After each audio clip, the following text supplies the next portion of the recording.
ಕಡುಬಿನ ಅಟ್ಟದಾಗೆ ಹಲಸಿನಹಣ್ಣಿಂದ ಕಡುಬು ಕಂಡ್ರು ಕೂಡ ನಿಮ್ಗೆಲ್ಲರಿಗೂ ಗೊತ್ತಾಗಿರ್ಲಕ್ಕ ಇವತ್ತು ನಮ್ಮ ಮನೆಗೆ ಜಕ್ನಿ ಅಂದಳಿ ನಮ್ಮನೆ ಜಕ್ನಿ ಸೀರಿಸಿನ ನಿಮ್ಗೆ ತೋರಿಸೋ ವಿಡಿಯೋದಲ್ಲ ಇದೆ ಲಾಸ್ಟ್ ವಿಡಿಯೋ. ನಿಮ್ಮಲ್ಲ ಸುಮಾರು ಜನ ಹಲಸಿನಹಣ್ಣಿಂದ ಕಡುಬು ಮಾಡೋದು ರೆಸಿಪಿ ಬೇಕಂದಲ್ಲಿ ಕೇಳಿದಿರಿ. ನೆಕ್ಸ್ಟ್ ವಿಡಿಯೋದಲ್ಲಂತೂ ಪಕ್ಕ ಬತ್ತಿರತ್ತ ಕಾಣ್ತಾ ಇರಿ.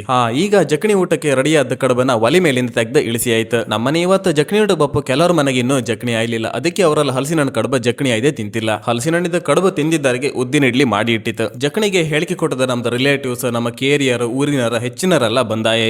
ಇಷ್ಟಪ್ಪ ಜನ ಸೇರ ಮೇಲೆ ಪಂಚಾಯತ್ ಕೇಳ್ದಿರ ಆತ ಹೇಳಿ ಇಲ್ಲಿ ನಮ್ಮದ ಪಂಚಾಯತ್ಗೆ ನಡೀತಿದ್ರೆ ನಮ್ಮನೆ ಜಾಕಿ ಮತ್ತು ರಾಕಿಗೆ ಇವ್ರು ಎಷ್ಟೊತ್ತಿ ಊಟ ಹಾಕ್ತಾರೋ ಅಂದೇಳಿ ತಲೆಬಿಸಿ. ಗಂಟೆ 8-8:30 ಆತಿದ್ದಂಗೆ ಬಪ್ಪರೆಲ್ಲರೂ ಬಂದಾಯ್ತು. ಇನ್ನು ಊಟಕ್ಕೆ ರೆಡಿ ಮಾಡುದು. ನಾವು ಮನೆಯವರು ಬಂದವರೆಲ್ಲರೂ ಒಟ್ಟಾಗಿ ಕೂತ್ಕೊಂಡು ಊಟ ಮಾಡೋಕ್ಕಿಂತ ಮೊದಲೇ ಮನೆ ಹಿರಿಯವರಿಗೆ ಅಂದೇಳಿ ನಾವು ಹಾಕಿ ಇಡುತ್ತೆ. ಇದೆಲ್ಲದೂ ಸಂಪ್ರದಾಯ ನಮ್ಮ ಹಿರಿಯರಿಂದ ನಮಗೆ ಬಂದದ್ದು. ಇದನ್ನ ಮುಂದಿನ ಜನರೇಷನ್ಗೆ ಕೊಡೋದು ನಮ್ದೊಂದು ರೆಸ್ಪಾನ್ಸಿಬಿಲಿಟಿ. ನಮ್ಮನೆಗೆ ಒಳಗೆ ಅಜ್ಜ ಅಜ್ಜಿಗೆ ಅಡಿ ಹಾಕಿ ಬೆಚ್ಚುತ್ತ. ಇದ್ರಲ್ಲಿ ನಾವು ಎಂತೆಂತೆಲ್ಲ ಮಾಡತ್ತಂದ್ರೆ ನಾವು ಎಂತೆಂತೆಲ್ಲ ಅಡಿಗೆ ಮಾಡಿತದ್ದು ಯಾವ್ದ್ರೆಲ್ಲ ನಾವು ತಿಂತತ್ತ ಅದನ್ನೆಲ್ಲದನ್ನು ಒಟ್ಟಿಗೆ ಇಲ್ಲಿ ಹಾಕಿ ನಾವು ಸ್ವಲ್ಪ ಹೊತ್ತು ಇಡಕ್. ಗೌರವ ಕಂದಳಿ ಮಣಿ ಮೇಲೆ ವೀಳದ ಪಟ್ಟಿ, ಅದ್ರ ಮುಂದೆ ಊಟ ಬಳಸದ ಎಡಿ, ಅದ್ರ ಒಟ್ಟಿಗೆ ಒಂದು ಚಂಬಲ್ಲ ತುಳಸಿ ನೀರು ಹಾಕಿ ಇಡುತ್ತೆ. ಒಂದು 10 ನಿಮಿಷ ಆದ್ಮೇಲೆ ಅದನ್ನೆಲ್ಲ ತೆಗೆದು ಬದಿಗಿಟ್ಟಾದ್ಮೇಲೆ ನಾವು ಮನೆಯವರ ಊರರೆಲ್ಲರೂ ಸೇರಿ ಒಟ್ಟಿಗೆ ಊಟ ಮಾಡುದು. ಯಾವ್ದೋ ಒಂದು ಪುಸ್ತಕದಲ್ಲ ಓದದ್ದು ನೆನಪು. ಒಬ್ಬನೇ ಕೂತ್ಕೊಂಡು ಮಾಡು ಊಟದ ರುಚಿಗಿಂತ 10 ಜನದೊಟ್ಟಿಗೆ ಕೂತ್ಕೊಂಡು ಮಾಡು ಊಟದ ರುಚಿ ಬೆಲೆ ಕಟ್ಟುಕತ್ತಿಲ್ಲ ಅಂತ. ನಮ್ಮ ಮನೆಗೆ ಬಂದದ್ದು ನೆಂಟ್ರ, ಊರವರು, ಕೇರಿಯವರು ಎಲ್ಲ ಒಟ್ಟಿಗೆ ಕೂತ್ಕೊಂಡು ಊಟ ಮಾಡಿ ಆಯ್ತು. ಈಗ ಏನಿದ್ರು ನಮ್ಮ ಮನೆಯವರದ್ದು ಊಟ ಬೆಳಗಿಂದ ಇಷ್ಟೊತ್ತರಿಗೆ ಕಷ್ಟಪಟ್ಟು ಇದನ್ನೆಲ್ಲ ಪ್ರಿಪೇರ್ ಮಾಡಿ ಅದರದ್ದು ರುಚಿಯಾದ ತುತ್ತು ಬಾಯಿಗೊಪ್ಪತಿಗೆ ಬರೀ ಹೊಟ್ಟಿಗೆ ಸಮಾಧಾನ ಆತಿಲ್ಲ, ಮನ್ಸಿಗೂ ಸಮಾಧಾನ ಆತು. ಎಲ್ಲರದು ಊಟ ಮುಗ್ದು ಬಂದರೆಲ್ಲರೂ ಮಾತಾಡಿ ಖುಷಿಯಾಗಿ ಮುಗಿಸೋತಿಗೆ ಗಂಟೆ 11 ಆತ ಬಂದೀತು.